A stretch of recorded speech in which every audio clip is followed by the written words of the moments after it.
పెళ్ళైనా పండగైనా వేడుక ఏదైనా పట్టుచీరల ప్రత్యేక వేదిక వారాహి సిల్క్స్.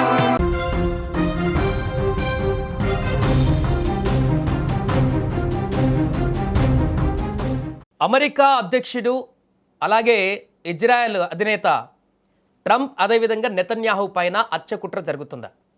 ఇరాన్లో జరిగినటువంటి అంత్యక్రియలతో పాటుగా ఖమేనీ అంత్యక్రియలతో పాటుగా అక్కడ ట్రంప్ నెతన్యాహు పైన అక్కడికి వచ్చినటువంటి లక్షలాది మంది ప్రజలు ఏం పిలుపునిచ్చారు, అక్కడ నాయకులు కూడా ఎలాంటి ప్రతిజ్ఞ చేశారు, తీవ్ర ఆగ్రహజ్వాలలతో కూడుకున్నటువంటి అక్కడ ప్రజలు ట్రంప్ ఇజ్రాయెల్ పైన ఎలాంటి వ్యూహాన్ని అమలు చేయడానికి అక్కడ ప్రతిష్ఠించారు. అమెరికా ఇజ్రాయెల్తో జరిగినటువంటి యుద్ధంలో మరణించిన ఇరాన్ మాజీ సుప్రీం లీడర్ అలీ ఖమేనీ అంత్యక్రియలు ప్రార్థనల సందర్భంగా ప్రస్తుతం ఇరాన్లో జరుగుతున్న అంత్యక్రియలు, ఇరాన్ రాజధాని టెహ్రాన్లో ఈ యొక్క ప్రార్థనల సందర్భంగా తీవ్ర ఉద్రిక్త వాతావరణం నెలకొంది. టెహ్రాన్లోని గ్రాండ్ ముసల్లా ప్రార్థనా మందిరం వేదికగా ఇరాన్ టాప్ పొలిటికల్ మిలిటరీ నాయకత్వం సుదీర్ఘకాలం తర్వాత మళ్ళీ బహిరంగంగా ప్రజల ముందుకు వచ్చింది.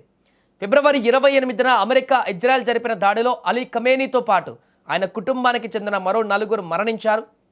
పశ్చిమాసియాలో నెలకొన్న యుద్ధ వాతావరణం కారణంగా 4 నెలల పాటు ఆలస్యమైన ఖమేనీ అంత్యక్రియలను ఇరాన్ ప్రభుత్వం ఎట్టకేలకు ఒక వారం రోజుల పాటు అధికారికంగా నిర్వహిస్తుంది. అక్కడ ప్రస్తుతం ఆ కార్యక్రమాలన్నీ జరుగుతున్నాయి. అందులో భాగంగా భారీగా ప్రజలు కూడా అక్కడికి వస్తున్నారు. అంత్యక్రియల ప్రార్థనలు రాజకీయ రంగంను సంతరించుకున్నాయి.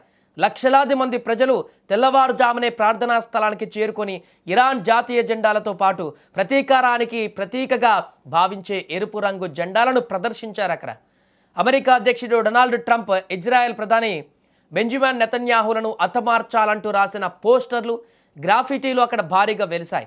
ఈ సందర్భంగా వేదికపై ఉన్న కవి మహమ్మద్ రసూలీ మైక్లో మాట్లాడుతూ ఇకపై కఫనమే మా వస్త్రం, ట్రంప్ను చంపడం మా బాధ్యత అని ఆయన పిలుపునిచ్చాడు బహిరంగంగా అంత లక్షలాది మంది ప్రజల ముందు.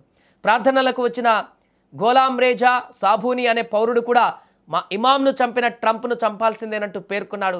మరోవైపు ఆర్మేనియాలో ఇరాన్ రాయబారి ఖలీల్ షిర్ గోలామి స్పందిస్తూ మీరు మనుషులను చంపగలరు కానీ ఆదర్శాలను కాదు, అయతుల్లా ఖమేనీని చంపి మీరు పరిమళాల సీసాను పగలగొట్టారు, ఆ సువాసన ఇప్పుడు అంతటా వ్యాపించింది అంటూ ఆయన కూడా పోస్ట్ చేశారు.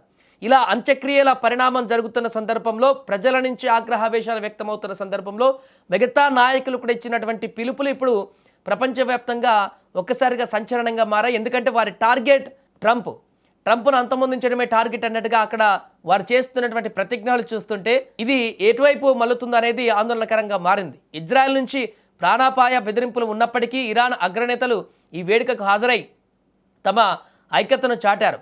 ఇరాన్ అధ్యక్షుడు Masoud Pezeshkian, parliament speaker Mohammad Bagher Qalibaf, అదేవిధంగా ఖుద్స్ ఫోర్స్ అధినేత Ismail Qaani, revolutionary guard head general Ahmad వాహిదీలతో పాటు ఖమేనీ కుమారులు మసౌద్, మెసామ్, ముస్తాఫాలను చాలా కాలం తర్వాత అక్కడ కనిపించారు. అయితే దాడిలో గాయపడి అజ్ఞాతంలో ఉన్నట్టు భావిస్తున్న కొత్త సుప్రీం లీడర్ ముస్తాఫా ఖమేనీ మాత్రం భద్రతా కారణాల దృష్ట్యా ఈ కార్యక్రమానికి హాజరు కాలేదు. ఇజ్రాయెల్ గతంలో బహిరంగ కార్యక్రమాలను బట్టి నేతల లొకేషన్లు కనిపెట్టి దాడులు చేసిన దాఖలాలు కూడా ఉండడమే దీనికి ప్రధాన కారణంగా తెలుస్తుంది. 97 ఏళ్ల షియా మత గురువు అయతుల్లా జాఫర్ షోభాని ఈ ప్రార్థనలను నడిపించారు. ఖమేనీతో పాటు ఆయన కోడలు జహ్రా అదాద్ అడెల్, 14 నెలల మనవరాలు జహ్రా మొహమ్మదీ గోల్పాయి గాని శవపేటికలను కూడా అక్కడ ఉంచారు.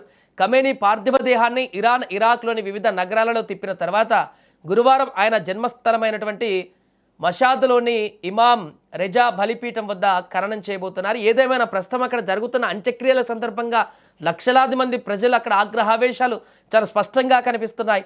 ఖమేనీని అంతమొందించినటువంటి వారిని కూడా ఖచ్చితంగా అంతమొందించాల్సిందే అనేటువంటి విధంగా అక్కడ పిలుపులు, అక్కడ ఉన్నటువంటి నాయకులు మిగతా వారు కూడా నుంచి పిలుపులు రావడం అనేది ఇప్పుడు సంచలనంగా మారింది.